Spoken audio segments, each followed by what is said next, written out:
আমরা যেমন সংবাদপত্রের স্বাধীনতা চাই, ঠিক তেমনি আমরা এই সংবাদপত্র থেকে শুরু করে ইলেকট্রনিক এবং প্রিন্ট মিডিয়ার সাথে যে ব্যক্তি প্রতিষ্ঠান সম্পৃক্ত আছে তাদের থেকে আমরা সর্বোচ্চ পেশাদারিত্বও চাই। আমরা প্রথম আলোর যে অফিসে আমরা বেশ কিছুদিন আগে খুবই অপ্রত্যাশিত একটি ঘটনার সাক্ষী হয়েছি, ভ্যান্ডালিজমের সাক্ষী হয়েছি, যেটা কোনোভাবেই কাম্য ছিল না। আমরা সেটা আজকে আমাদের পার্টির পক্ষ থেকে পরিদর্শন করতে এসেছি।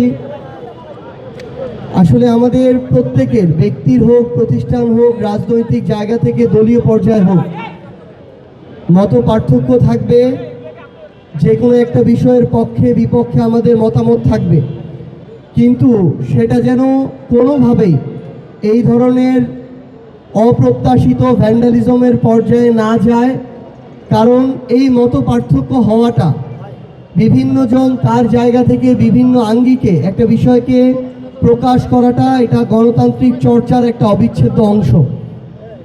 সেই অংশে যদি আমরা এইভাবে আক্রমণ করে সেটাকে বাধাগ্রস্ত করতে চাই, সেটা বরং ক্ষতিগ্রস্ত হয় না, বরং আরও শক্তিশালী হয়ে ওঠে। সেই জায়গা থেকে আমাদের এই যে প্রথম আলোর সাথে যেটা হয়েছে, এটার সাথে আমরা সহমর্মিতা প্রকাশ করতে এসেছি এবং এই ঘটনার যেন কখনোই আর পুনরাবৃত্তি না ঘটে, সেই জায়গা থেকে আমরা এই অন্যায় যেটা হয়েছে, আমরা আমাদের জায়গা থেকে চাই যে সেটার যেন সুষ্ঠু তদন্ত সাপেক্ষে বর্তমান সরকার সে বিষয়ে উপযুক্ত ব্যবস্থা গ্রহণ করে। যারা প্রকৃতপক্ষে এটার সাথে সংশ্লিষ্ট এবং দোষী, তদন্ত সাপেক্ষে তাদের বিরুদ্ধে যেন উপযুক্ত যে ব্যবস্থা সেটা নেওয়া হয়। আবার এই জায়গায় যেন কেউ এটাকে রাজনৈতিক উদ্দেশ্য প্রণোদিতভাবে ব্যবহারও না করতে পারে, সেই বিষয়েও আমাদের সেটি আহ্বান থাকবে।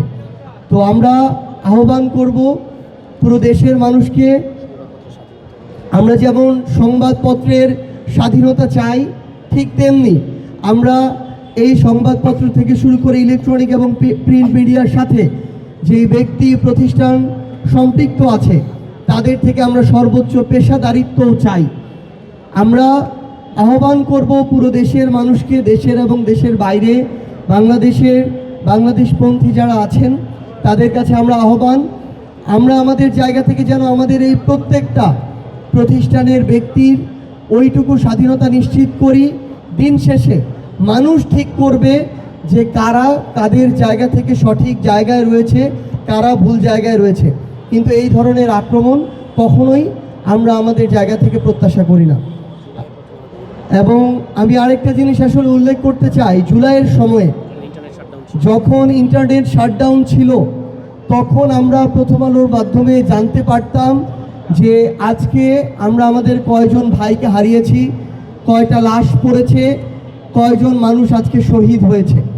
তো তাদের সেই যে চেষ্টাটা ছিল কঠিন সময়ে, যখন অসংখ্য মিডিয়াকে প্রভাবিত করে তাদের নিউজ সামনে আসা পর্যন্ত বন্ধ করে দেওয়া হয়েছিল, তখন যে প্রথম আলোর চেষ্টা ছিল, এটা আমরা আজকের দিনে অবশ্যই আমাদের জায়গা থেকে শ্রদ্ধার সাথে স্মরণ করতে চাই।